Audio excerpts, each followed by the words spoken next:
For physics board examination, you can expect numerical questions from these 4 chapters. So ಯಾವ್ಯಾವ chapters ಅದು ಹೇಳ್ತೀನಿ. So ಅದಕ್ಕಿಂತ ಮುಂಚೆ ಫಿಸಿಕ್ಸ್ ಎಕ್ಸಾಮಿನೇಷನ್ ಅಂತ ಬಂದ್ರೆ ಹುಡುಗರು ಸ್ಟೂಡೆಂಟ್ಸ್ ತುಂಬಾ ಪ್ಯಾನಿಕ್ ಆಗ್ತೀರಾ.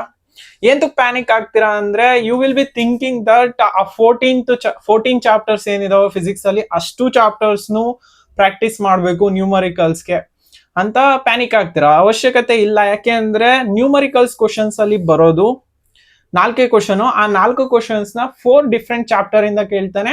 ಆ 4 ಡಿಫ್ರೆಂಟ್ ಚಾಪ್ಟರ್ಸ್ ನೇ ಪ್ರತಿ ವರ್ಷನೂ ಸಹ ಕಂಟಿನ್ಯೂ ಮಾಡ್ಕೊಂತ ಬಂದಿದ್ದಾನೆ. ಆ 4 ಚಾಪ್ಟರ್ಸ್ ಇಂದಾನೆ ಮ್ಯಾಕ್ಸಿಮಮ್ ಕೇಳೋದು.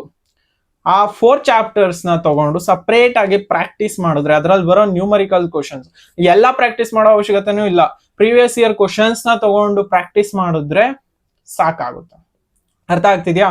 ಅಂಡ್ ಅದ್ರ ಮೇಲೆ ಆ 4 ಚಾಪ್ಟರ್ಸ್ ಅಲ್ಲಿ ನೀವು ಆನ್ಸರ್ ಮಾಡ್ಬೇಕಾಗಿರೋದು 2 ಕ್ವಶನ್ಸ್.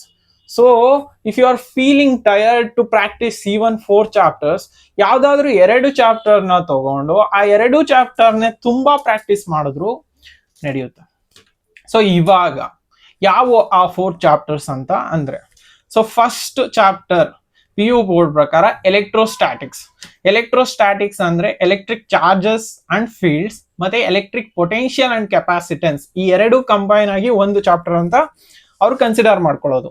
ಸೊ ಈ 2 ಚಾಪ್ಟರ್ ಅಲ್ಲಿ ಯಾವ್ದಾದ್ರು ಒಂದು ಕ್ವಶನ್ ನ್ಯೂಮರಿಕಲ್ಸ್ ಪಕ್ಕಾ ಇರುತ್ತೆ. ಸೊ ಪ್ರೀವಿಯಸ್ ಇಯರ್ಲಿ ನೀವೇನಾದ್ರೂ ನೋಡಿದ್ರೆ ಪೊಟೆನ್ಷಿಯಲ್ ಮೇಲೆ ಒಂದು ಕ್ವಶನ್ ಕೇಳಿದಾನೆ. ಸೊ ಮೇ ಬಿ ಈ ಇಯರ್ ಚಾರ್ಜಸ್ ಮೇಲೆ ಕೇಳಬಹುದು. ಡನ್, ಅದೊಂದಾಯ್ತಾ. Next current electricity. Second one is current electricity. ತುಂಬಾ ಇಂಪಾರ್ಟೆಂಟ್, ಪ್ರತಿ ವರ್ಷನೂ ಕೇಳ್ತಾನೆ ಬಂದಿದ್ದಾನೆ. And if you are thinking ತುಂಬಾ ಡಿಫಿಕಲ್ಟ್ ಏನಾದ್ರು ಇರುತ್ತೆ ಅಂತ ಅನ್ಕೊಂಡ್ರೆ ಡೋಂಟ್ ವೆರಿ. ಕರೆಂಟ್ ಎಲೆಕ್ಟ್ರಿಸಿಟಿ ಎಲ್ಲರಿಗೂ ಗೊತ್ತು ಕಷ್ಟ ಚಾಪ್ಟರ್ ಅಂತ, ಅದಕ್ಕೋಸ್ಕರನೇ ಅವರು ಅದ್ರಲ್ಲಿ ಎಷ್ಟು ಈಸಿ ಆಗುತ್ತೋ ಅಷ್ಟು ಈಸಿ ಕ್ವಶನ್ಸ್ ನೇ ಕೇಳ್ತಾರೆ. So if you are still worried, go back. ಯಾವ್ದಾದ್ರು ಪ್ರೀವಿಯಸ್ ಇರೋ ಕ್ವಶನ್ ಪೇಪರ್ ನಿಮ್ಮ ಹತ್ರ ಇದ್ರೆ, ಇಲ್ಲ ಅಂದ್ರೂ ಪರವಾಗಿಲ್ಲ, ನಾನು ಆಲ್ರೆಡಿ ಒಂದು ವಿಡಿಯೋ ಮಾಡಿ ಹಾಕಿದ್ದೀನಿ ಪ್ರೀವಿಯಸ್ ಇಯರ್ ಕ್ವಶನ್ ಪೇಪರ್ ಡಿಸ್ಕಷನ್ದು. You can watch that video if you want. So ಆ ಚಾಪ್ಟರ್ ಅಲ್ಲಿ ಆ ಕ್ವಶನ್ ನ ತೆಗೆದು ನೋಡಿದ್ರೆ ತುಂಬಾ ಈಸಿ ಇರುತ್ತೆ. Just direct substitution question. ನೀವು ಫಾರ್ಮುಲಾ ನೆನ್ಪಿಟ್ಕೊಂಡು ಸಬ್ಸ್ಟಿಟ್ಯೂಟ್ ಮಾಡಿದ್ರೆ ಆನ್ಸರ್ ಬರೋ ತರ ಇರುತ್ತೆ. ಸೊ ಇದು 2 ಚಾಪ್ಟರ್. 3ನೇ ಚಾಪ್ಟರ್ ಬಂದು ಆಲ್ಟರ್ನೇಟಿಂಗ್ ಕರೆಂಟ್.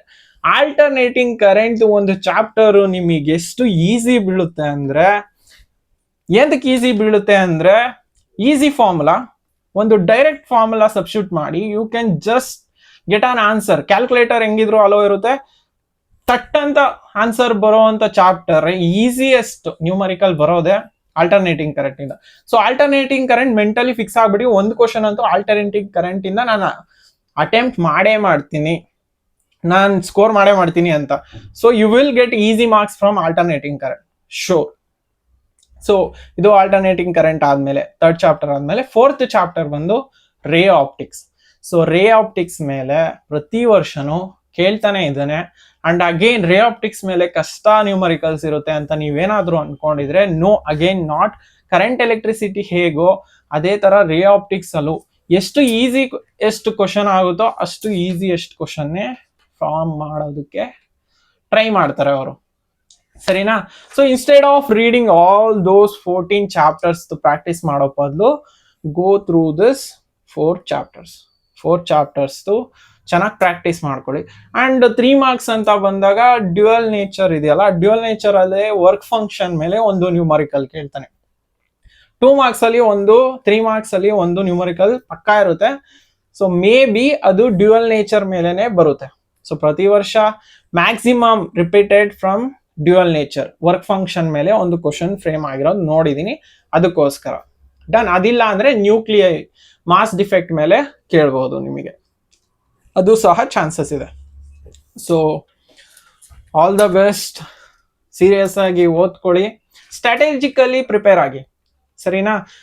ನಿಮಗೇನಾದ್ರೂ ನೋಟ್ಸ್ ಇಲ್ಲ ಅಂಡ್ ಯು ಡೋಂಟ್ ನೋ ಯಾವ್ದು 3 ಮಾರ್ಕ್ಸಿಗೆ ಯಾವ್ದು ಓದ್ಬೇಕು, 2 ಮಾರ್ಕ್ಸಿಗೆ ಯಾವ್ದು ಓದ್ಬೇಕು ಅಂತ ಗೊತ್ತಿಲ್ಲ ಅಂದ್ರೂ don't worry. I already made a video ಎಲ್ಲಾ ಚಾಪ್ಟರ್ ವೈಸ್ ಇಂಪಾರ್ಟೆಂಟ್ ಕ್ವಶನ್ಸ್ ನ ಅದ್ರದ್ದು ಆನ್ಸರ್ಸ್ ನ ಸಹ ಡಿಸ್ಕಸ್ ಮಾಡಿ I already uploaded. So go through it will be helpful for you guys. So ಇಷ್ಟ ಹೇಳ್ತಾ ಈ ಸೆಷನ್ ಮುಗಿಸ್ತಾ ಇದ್ದೀನಿ. Tata bye by.